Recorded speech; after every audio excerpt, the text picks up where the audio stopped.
Chers amis, nous sommes à la paracha Tetzavé, paracha très spéciale. On a parlé de ça longuement dans le cours de lundi soir à Ramat Gan, qu'on peut revoir sur l'application Etorah. Et aujourd'hui, on va parler sur les priorités de Moshe. Quelles étaient ces priorités? Parce qu'au final, le fait que c'est la seule paracha de la Torah que Moshe décide de ne pas avoir son nom. Ouais. Alors bien sûr, c'est suite à la faute du Vaudor, qu'on verra la semaine prochaine. Mais néanmoins, quand tu réfléchis un instant, pour qui il a pris cet engagement? Pour qui il a pris cette défense? Il a pris la défense de délinquants. Il a pris la défense de grands fauteurs. Il a pris la défense de gens qui ne méritaient pas, si on parle, on va dire, sans être politiquement correct. Comment ça se fait que pour des gens pareils, Moshe dit efface-moi de ton livre que tu as écrit, c'est ce qu'on va voir aujourd'hui dans les détails. Quel est le sens de responsabilité de Moshe? Comment ça se fait que Moshe a pris un tel engagement? Un magnifique discours que Rabbi a prononcé ce Shabbat en 1980. Une fois qu'on a vu la semaine dernière les détails, dans lesquels Dieu leur donnait à Moshe tous les détails de la construction du temple. Vient la paracha dans laquelle Dieu il demande maintenant de construire les détails. On a vu bien sûr surtout les habits du Kohen dans la paracha de cette semaine. Et aujourd'hui, on va s'arrêter pas sur ce qui est écrit sur la paracha, mais sur ce qui n'est pas écrit. Le nom de Moshe qui n'est pas mentionné même une fois. Toute la paracha, on n'arrête pas de parler au terme de tu feras, tu rempliras, tu donneras, sans vouloir dire son nom. Et on va voir ce que le Baal HaTurim, le commentateur de la Torah, répond sur cette question avec un magnifique enseignement du Révi. Pourquoi le fait que le nom de Moshe est caché dans cette paracha, en vérité, c'est un point positif. Un point positif pour le peuple juif. D'abord, commençons avec la paracha en elle-même. La paracha Tetzavé, c'est la paracha la seule depuis le Chumash Shemot jusqu'à le Chumash Dvarim. Le Chumash Dvarim, on n'en parle pas puisque c'est Moshe qui parle. C'est la répétition de la Torah dans laquelle le nom de Moshe n'est pas écrit. Regardons ce qu'il dit le Baal HaTurim, Tetzavé 27-20. Le nom de Moshe n'est pas cité dans cette paracha. Contrairement au reste du Chumash, où depuis la naissance de Moshe, son nom est cité dans chaque paracha, jusqu'au Deutéronome. La raison en est que Moshe déclara à Dieu, et maintenant, on verra ça dans la semaine prochaine, si tu veux pardonner à leur faute, sinon efface-moi de ton livre, que tu as écrit. Or, la malédiction d'un singe, même étant conditionnée, se réalisera tout de même. C'est écrit dans la Gemara Makot 11a. Ainsi, la demande de Moshe fut ainsi réalisée dans cette paracha.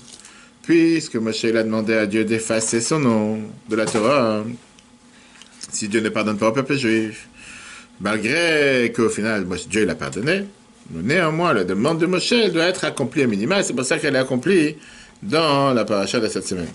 Maintenant, la réalité, elle est que le nom de Moshe aurait dû être effacé après la paracha qui dit ça, parce que là, on n'est pas encore au courant qu'il y a eu la faute du Vaudor, pas avant. La vérité explique qu'on doit dire que la demande d'un tzaddik, la demande de Moshe, d'un chacham, elle ne peut pas se passer sur quelque chose qui existait au moment où il y a eu la malédiction. Parce que, on va entrer dans les détails après. Vient le Zohar et te dit que la paracha Tetzavé, c'est une paracha qui est particulière. Pourquoi une paracha qui est particulière? Il s'appelle même une paracha excellente. Le fait qu'on parle du Mishkan. On aurait dû, dans cette paracha, écrire le nom de Moshe. C'est très dur. Pourquoi dur? Parce que c'est des habits, etc., des Kohanim. On aurait dû écrire le nom de Moshe dans chaque détail, dans chaque mitzvah. Mais à cause de sa malédiction, son nom a été effacé. Regarde ce qu'il dit le Zohar dans Shir HaShirim. Du fait de la condition de Moshe, son nom fut effacé d'une paracha excellente. La paracha Tetzavé traitant de la construction du tabernacle, car le nom de Moshe aurait dû être écrit dans chaque phrase et chaque mitzvah de cette paracha. Maintenant, on sait très bien que les choses dans la Torah ne sont pas par hasard. Ils sont faits de la manière comme ils doivent être faits depuis le début jusqu'à la fin. Puisque dans la paracha, c'est cette paracha qui a été choisie pour accomplir la demande de Moshe d'effacer son nom, on est bien obligé de dire que le fait que son nom a été effacé, ça a un rapport avec le lien spécifique de notre paracha. Et donc il faut comprendre quel lien il y a entre la paracha et le fait que son nom a été effacé. Oui, il te dit que dans la Torah, chaque chose et chaque détail est précis. Étant donné que la paracha Tetzavé fut sélectionnée pour accomplir la demande de Moshe, dans la paracha qui dit ça, efface-moi de ton livre, il faut dire que cette demande de Moshe comprend au contenu spécifique de cette paracha, la paracha Tetzavé. Même si le nom de Moshe n'est pas cité, on sait très bien que la paracha n'arrête pas de parler de Moshe. Elle ne parle que de lui, comme le Zohar te dit. Chaque chose, chaque phrase, chaque verset, chaque mitzvah parle de Moshe. On voit déjà le début de la paracha, Ve'ata Tetzavé, toi tu ordonneras au peuple juif. Ve'yikru elecha shemenza etzach, ils prendront une huile d'olive pure, katit lamaor, concassée pour le luminaire, de halot natamim, afin d'alimenter les lampes de la menorah en permanence. Qui c'est ce Ve'ata? Et toi? Bien sûr, on sait que c'est Moshe. Vient le Kliyakar et te dit que plus que ça, le mot Ve'ata vient te décrire Mimaout Atzmutra, qui veut dire, c'est-à-dire, cela proviendra de ton essence, de la lumière intense qui est en toi. C'est-à-dire, on sait très bien que le nom d'une personne vient refléter qu'est-ce que la personne est. Pourquoi quelqu'un il a un nom? Pour qu'une personne puisse l'appeler avec ce nom. Mais l'essence de la personne est beaucoup plus élevée que qu'est-ce que son nom vient refléter. Ça dépend par quoi. N'importe quelle personne qui a un nom. Le nom, c'est pour quelqu'un d'autre que pour toi. Si tu vis tout seul toute la journée dans ta chambre... C'est comme ça que tu l'identifies. Oui, mais si tu vis tout seul dans ta chambre, tu n'as pas besoin de nom. Non. Le nom, c'est pour quelqu'un d'autre qui t'appelle. Le nom vient refléter ta personne, ta personnalité. Là, on l'appelle un chanteur, l'autre on l'appelle un pompier, etc., etc. Pareil, le nom d'une personne que tu donnes à une personne, ça a un impact sur le neshama de la personne. De là, on comprend que le fait que Moshe demande Mechenina, efface-moi, qu'il n'a pas été mentionné avec son nom, non, à la place de dire son nom. On lui a dit tu donneras, tu effaces, tu ordonneras, tu donneras. On parle ici d'une qualité suprême de Moshe qui ne peut pas s'exprimer à travers son nom. Le but du prénom d'un homme permet qu'une autre personne puisse l'appeler. Néanmoins, l'essence de l'homme est plus élevée et plus profonde que sa relation envers autrui, et donc plus élevée que son nom. Il en ressort donc qu'au contraire, la façon dont la demande de Moshe « efface-moi » fut réalisée, à savoir Moshe étant cité par les mots « et toi, tu ordonneras », ça indique un niveau plus élevé que le nom de Moshe. Pour comprendre ça, on va d'abord comprendre quelle était cette demande. C'est quoi cette demande bizarre? Que Moshe dit à Dieu, il lui dit la chose suivante. « Mechenina mesifrecha, efface-moi de ton livre. » De quel livre tu parles? Viens à Rashi. Rashi te dit que la question était, la demande de Moshe, était que Dieu l'efface de tout le livre. Regardons Rashi qui dit ça. Efface-moi de ton livre, de toute la Torah. A priori, Moshe, il est attaché avec la Torah. À tel point qu'il est attaché avec la Torah, qu'on dit qu'il a donné sa vie pour la Torah. À tel point qu'on appelle la Torah, Torah Tzivalanu Moshe. Moshe nous a donné la Torah. La Torah, elle est appelée Torah Moshe. Comment est-ce possible que Moshe te demande d'effacer son nom de la Torah? Regarde, la Mechilta a été dit. Moshe donna sa vie pour la Torah. C'est pourquoi il est appelé sur son nom, ainsi qu'il est écrit, souvenez-vous de la Torah de Moshe. Moshe, mon serviteur. Le Rabbi te demande la question, comment est-ce possible que Moshe sacrifia l'essence de son existence, reliée à la Torah, pour des Juifs ayant fauté par le veau d'or, la faute la plus grave, qui ainsi se détachèrent complètement de la Torah? Moshe n'a rien à voir avec ces gens-là. Maintenant, parce que des gens, ils ont fait des bêtises pour ça, Moshe de demander, efface-moi de leur livre, de ton livre. Alors que ça, c'est l'essence de Moshe. Qu'est-ce que vaut Moshe sans Torah? Moshe est celui qui nous a donné la Torah il l'appelait la Torah de Moshe. C'est pas possible qu'à cause de ça, parce qu'il y a quelques fauteurs, c'est pas tout le peuple juif. Comment Moshe, il est prêt à pardonner ou à sacrifier son essence, qui est attachée avec la Torah, pour des juifs qui ont fauté avec le veau d'or, qui est connu comme être la faute la plus grave. Et avec ça, ils se sont détachés de la Torah. C'est quelque chose qui est totalement bizarre. Le Rabbi dit plus que ça. C'était quoi cette faute du veau d'or? Ceux qui ont fait le veau d'or, qui ont construit le veau d'or, ils ont entendu la semaine dernière, il y a 2 semaines, dans les 10 commandements, tu n'auras pas d'autre Dieu. Tu ne feras pas une idole. Et voilà qu'on voit qu'ils font une chose pareille. Moshe savait la gravité de cette faute plus que n'importe quelle autre personne sur terre. Comment la faute, cette faute-là de la faute du veau d'or, c'est la faute qui est la source de toutes les autres fautes. Jusqu'à ce qu'on te dit que jusqu'à aujourd'hui, à chaque fois qu'on fait une faute, il y a une partie de la faute du veau d'or à l'intérieur. Rachid t'explique que Moshe te dit, Mechenina, pourquoi Moshe dit, efface-moi ton nom, ton livre, pour que ne me dise pas que j'étais pas apte à demander pardon pour eux. J'ai pas envie qu'on dise plus tard dans l'histoire, Moshe il était là, il n'a rien fait pour eux. Donc efface-moi mon nom, j'ai pas envie d'être attribué à cette histoire ou à cette défaite.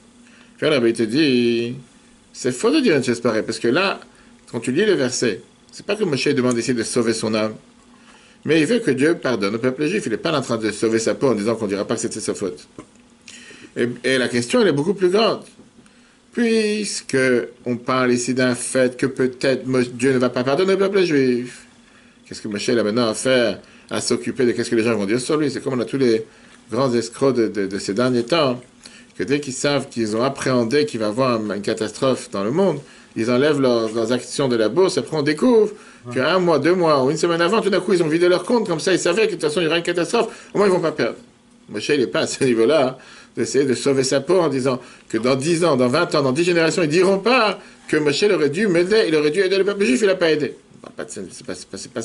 C'est pas la personnalité de Moshe, alors qu'il a tout donné pour le peuple juif.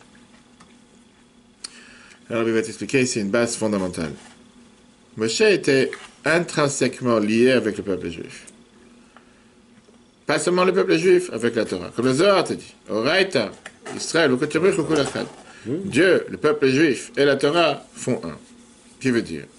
D'abord, Moshe, il est un lien avec la Torah, c'est la Torah sur laquelle il a donné sa vie pour l'avoir. Le peuple juif, comme Rashi te dit, dans Chukat, Moshe ou Israël, et Israël et Moshe. Parce que pour Moshe, le peuple juif, le peuple d'Israël est toujours prioritaire. Moshe et Israël et Moshe. Car le chef de la génération incarne toute la génération. Pourquoi? Parce que le Nasi ou Akol, le chef de la génération est toute la génération. Le Moshe de la génération ne peut pas vivre sans le peuple juif. Moshe, c'était le peuple juif. Pourquoi Rashi dit ça dans Chukat? Parce que Rashi t'explique que là-bas, le verset te dit Vaishlach Israël Malachim. Le peuple juif a envoyé des anges. Dans la parashat Varim, quand Moshe répète la chose, il dit moi j'ai envoyé des anges. Alors c'est Moshe qui a envoyé, ou, je parlais des explorateurs, ou bien le peuple juif. Et Rashi te dit Moshe ou Israël, Israël ou Moshe. Moshe c'est le peuple juif, et le peuple juif c'est Moshe. On ne peut pas dissocier le peuple juif de Moshe. De la même manière que le lien que Dieu a avec le peuple juif, c'est un lien qui est beaucoup plus profond que le lien et l'union que Dieu a avec la Torah. Comme les Chachamim disent dans le Midrash, que Israël calme la Torah, que le peuple juif a devancé la Torah. C'est la même chose par rapport à tous les dirigeants du peuple juif. On va tout de suite voir bientôt dans la fête de Purim. Que leur union avec le peuple juif dans leur génération est beaucoup plus profonde que l'union qu'ils ont avec la Torah. Et donc, pareil avec Moshe. Moshe, bien sûr, qui donne sa vie pour la Torah. Mais il passe à donner sa vie pour le peuple juif avant de donner sa vie pour la Torah. En deux mots, s'il met sur la balance la Torah ou le peuple juif, il préfère sauver le peuple juif avant de sauver la Torah. Ça, c'est ce que Moshe vient et te dit, c'est le lien qu'il y a du Moshe avec la génération. Et pareil, c'est dans tous les tzadikim. Malgré que les tzadikim de toutes les générations, ils se donnent dans la Torah qu'ils nous enseignent. Néanmoins, il n'y a pas quelque chose de plus important que leur union avec le peuple juif. Surtout à ceux qui sont en rapport avec eux, ceux qui apprennent leurs enseignements, leurs élèves, etc. Regardez comment la Bible explique ça dans le 4. Comme Bereshit Rabbas a écrit, la Torah étant le plan divin précédant la création du monde. La pensée divine concernant le peuple d'Israël précédait à toute chose, y compris la création de la Torah. Il avait été dit, il en est de même, de cela en découle chez les chefs de génération. Leur unification avec les Juifs de leur génération est plus profonde et plus élevée que leur unification avec la Torah. Maintenant, on va comprendre c'est quoi cette demande. Efface-moi de ton livre. Si la faute du veau d'or, elle est tellement grave que la Torah ne laisse pas le pouvoir de leur pardonner, parce qu'ils ont fait une faute si grave, moi je dis, tu sais quoi, si j'ai un choix à faire, pas besoin de triner avec la Torah. Laisse-moi tranquille. J'ai besoin de cette Torah. C'est Moshe, il a essayé par tous les moyens que Dieu pardonne sur la faute du veau d'or. Quand il a vu qu'il n'y a rien qui aide, et que rien va changer la volonté de Dieu de se séparer du peuple juif, il a dit alors efface-moi. Pas besoin de rester. Qu'est-ce que je vais faire avec cette Torah s'il n'y a pas de peuple juif? Et maintenant, il s'est décidé d'être totalement uni avec le peuple juif. Et à travers cette union avec le peuple juif, uni avec Dieu qui est uni avec le peuple juif. Et automatiquement, c'est le seul moyen que Dieu peut pardonner le peuple juif. Et grâce à ça, qui vont être pardonnés, ils vont pouvoir se rattacher avec la Torah. Parce qu'au final, il ne faut pas penser que l'essentiel c'est d'être un juif sans Torah. Le but, c'est bien sûr qu'un juif fasse la Torah. Mais si je dois sauver l'un ou l'autre, si je dois sauver l'un ou l'autre, première des choses, sauver le peuple juif. La demande de Moshe et son exigence, et si la faute du veau d'or est tellement grave, au point que la Torah ne laisse pas de place au pardon. Alors efface-moi de celle-ci. Alors se dévoile clairement l'unification profonde de Moshe avec Israël, et par cela, l'unification d'Israël avec Dieu, au-delà de l'unification passant par la Torah. De cette unification provient le pardon, même sur la faute du veau d'or. Puis, cette unification permet ensuite à Israël de se rattacher à nouveau avec la Torah. Maintenant, on va comprendre pourquoi dans cette paracha, c'est vrai que tu ne mentionnes pas son nom, mais à la place, on parle de son essence. Ve'ata, et toi tu enseigneras, et toi tu ordonneras, et toi tu feras. Parce que les niveaux de la Neshama de Moshe qui sont attachés avec son nom, ils sont limités à l'action de chaque juif. Ils ne peuvent pas faire en sorte que Moshe soit attaché avec chaque juif de manière égale, même avec la faute du veau d'or. L'essence de Moshe est beaucoup plus élevée que l'essence qui est son union qu'il a avec la Torah. Et grâce à ça, il s'unit avec tout le peuple juif. Et donc Moshe peut s'unir même avec ceux qui se sont détachés de la Torah, même avec ceux qui ont fait la faute du veau d'or, et faire en sorte qu'il ait une seule chose avec eux. Parce que tu savais, ça vient aussi du mot comme on dit dans les brachot, kiddushanu mizotav vetzivanu, tzavta vechibur, s'attacher avec eux. Moshe dit oui, bien sûr, la Torah c'est important. Mais au final, le peuple juif, je ne peux pas me dissocier de, si je dois choisir, il faut que je m'attache avec le peuple juif. Le rapport entre la demande d'effacement et le début de la paracha, C'est précisément le toi, l'essence de Moshe, au-delà de tout nom et titre qualificatif, celle qui s'attache en toi, principale et véritable. L'essence divine, c'est celle qui produit la réalisation de Tetzavé, de la même racine que Tzav t'a attaché et relié. Et toi, tu t'attacheras et tu relieras à nous, les enfants d'Israël, y compris les fauteurs du vaudeur, ensemble avec l'unité. Maintenant, on comprend un autre point important. Quand on voit ce qui se passe dans la paracha, on voit que le peuple juif lui a demandé d'amener l'huile à qui? Ils apportent vers toi l'huile d'olive concassée. Quel rapport? Depuis quand Moshe a un rapport avec l'huile d'olive? Qu'est-ce qu'il a fait avec cette huile? Moshe a allumé la bougie. Il a allumé la menorah. C'est Aaron qui a allumé la menorah. Alors on aurait pu directement dire, donne au peuple juif d'amener à Aaron. Pourquoi amener à Moshe?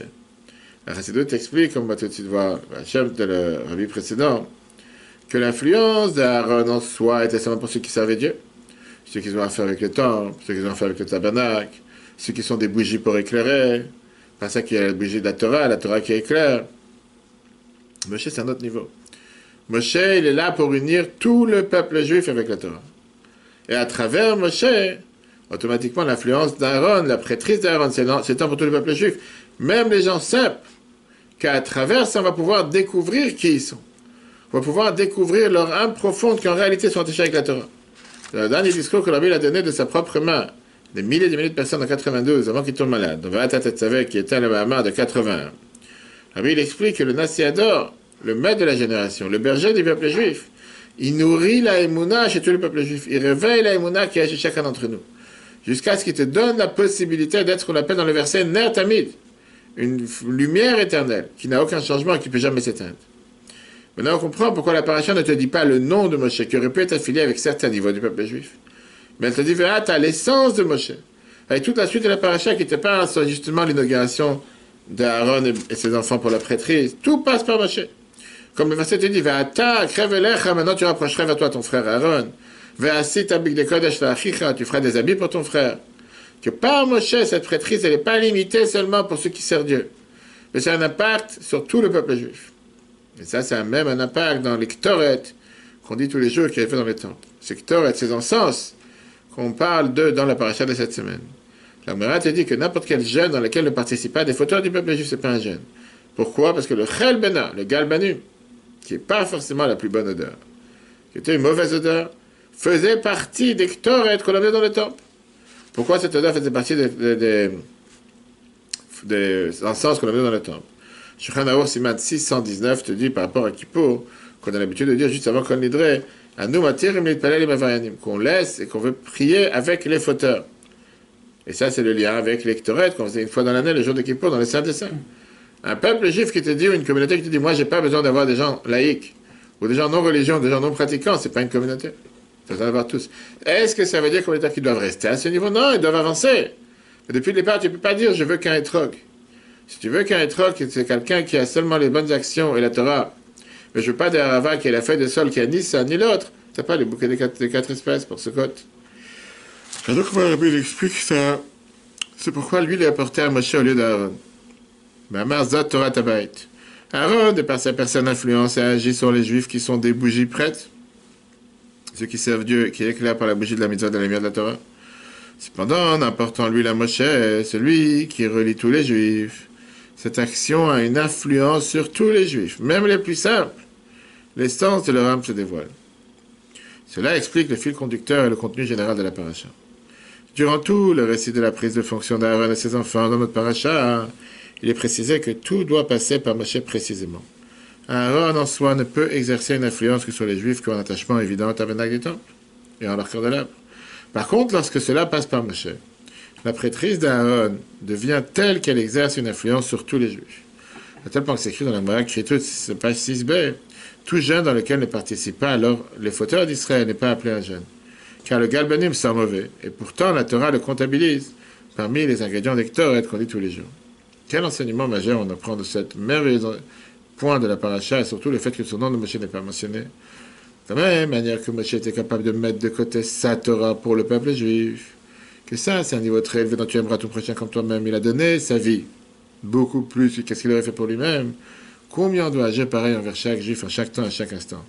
C'est pas suffisant d'aimer un autre juif et n'importe quel juif. On te demande de faire Messirut Nefesh, donner sa vie, une abnégation de soi pour l'autre. pour n'importe quel juif, aimer les créatures et les rapprocher à la Torah. Ce discours, la Bible avait prononcé à côté de Purim, et ça c'est justement une des raisons pourquoi la fête de Purim, on a l'habitude de faire Mishlach Manot, les cadeaux aux pauvres, les cadeaux entre les uns et les autres, les cadeaux aux pauvres, de rapprocher cette union qui est entre les peuples juifs. Moshe demande et aide chacun afin de suivre son exemple. Nous voyons à quel point chacun doit s'investir dans son travail. Il ne suffit pas d'aimer chaque juif en toutes circonstances et l'aimer comme soi-même. On exige de chacun un don de soi pour un autre juif. Et pour chaque juif, afin d'aimer les créatures et les rapprocher à la Torah. Voilà un merveilleux enseignement de la Parashat Tetzaveh qui sera en replay sur l'application la Torah et sur tous les podcasts. Que Dieu vous bénisse. Très bonne journée à tous et à la semaine.